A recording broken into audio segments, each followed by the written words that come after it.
저는 탄소중립법의 제명과 조문의 논의 과정에서 보여준 민주당의 행태에 항의하며 전체회의에서 퇴장했습니다.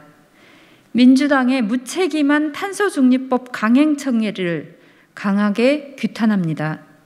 오늘 민주당이 단독으로 처리한 탄소중립법은 2050년 탄소중립 명시 이외에 기후위기 대응 및 탈탄소 전환을 위한 내용을 무엇 하나 제대로 담지 못했습니다. 산업계의 눈치를 보느라 감축 목표를 낮춰 잡았고 국민의힘의 눈치를 보느라 녹색 성장도 굳이 집어넣었습니다. 민주당에게 묻겠습니다. 이 법은 도대체 무엇을 위한 법이고 누구를 위해 제정하는 것입니까? 이 법 취지는 증발됐고 이명박 시절의 성장 망령만 남았습니다. 탄소중립법은 기후위기 대응을 위해 과감한 온실가스 감축으로 탈탄소 사회로 나아가기 위한 기후기본법이어야 합니다. 현 세대는 물론이고 다음 세대 인류의 지속 가능한 삶까지 책임져야 하는 중대한 법입니다. 그동안 국제적 기준에 부합하는 제대로 된 기후법을 만들기 위해 환경법안 소위에서 여러 차례 논의가 진행되었습니다. 정의당 3명, 더불어민주당 3명, 국민의힘 2명, 각 당의 의원이 여러 안을 낸 만큼 쟁점 사안도 많았고 협의할 부분도 많았습니다. 그런데 어제 민주당은 법안 소위 논의 도중 정해를 요구하더니 기습적으로 안건조정위원회를 신청했고 1시간도 지나지 않아 조정안을 전체회의에 제출해 일방적으로 통과시켰습니다. 민주당이 내놓은 위원회 대안은 참담합니다. 2018년 대비 50%를 감축해도 IPCC 공고안에 미치지 못하는 상황에서 2030년 온실가스 감축 목표를 2018년 대비 35% 이상으로 명시했습니다. 더군다나 구체적인 감축 수치는 시행령에 명기하기로 결정했습니다. 국회가 책임지고 입법해야 할 기후법을 결국 정부에게 떠넘긴 겁니다.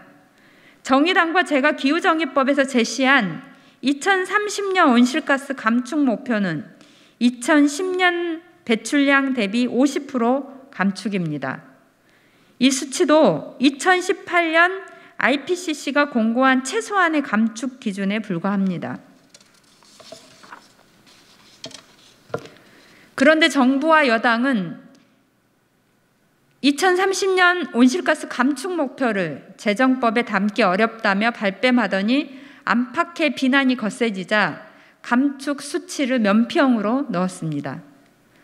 최근 IPCC 총회는 지구온도가 1.5도씨 도달하는 시기가 10년이나 빨라졌다고 밝힌 6차 보고서를 승인했습니다. 급격히 상승하는 지구온도와 기후재난을 막으려면 그만큼 탄소 배출량에 비례해서 서둘러 줄이는 방법밖에 없습니다. 국제적 기준에 부합하지 못한 탄소중립법이 통과된다면 그날은 대한민국 국회가 기후위기와 기후정의를 스스로 외면한 수치스러운 날로 기록될 것입니다. 정부와 집권여당이 주도한 위원회 대안은 국민의힘이 요구한 녹색 성장 용어를 법 제명은 물론 조항 곳곳에 포함하고 있습니다. 국민은 녹색 성장을 앞세워 진행한 이명박 정부의 4대강 사업을 기억합니다. 무분별한 탄소 배출 사업을 지향하고 온실가스 배출을 줄이자는 법에 그린워싱으로 이용될 우려가 큰 녹색 성장 용어를 굳이 끌어들인 이유가 무엇입니까? 주요 쟁점 중 하나라는 법안 소위에서 중점적으로 논의하기로 예정되었으나 민주당의 갑작스런 안건조정이 신청으로 이마저도 진행되지 못했습니다. 표결 직전 전체회의에서 저를 비롯한 여러 명의 의원들까지 4대강 사업으로 대표되는 녹색 성장이 법에 들어가서는 안 된다고 강력히 반대했지만 우격다짐으로 통과되고 말았습니다.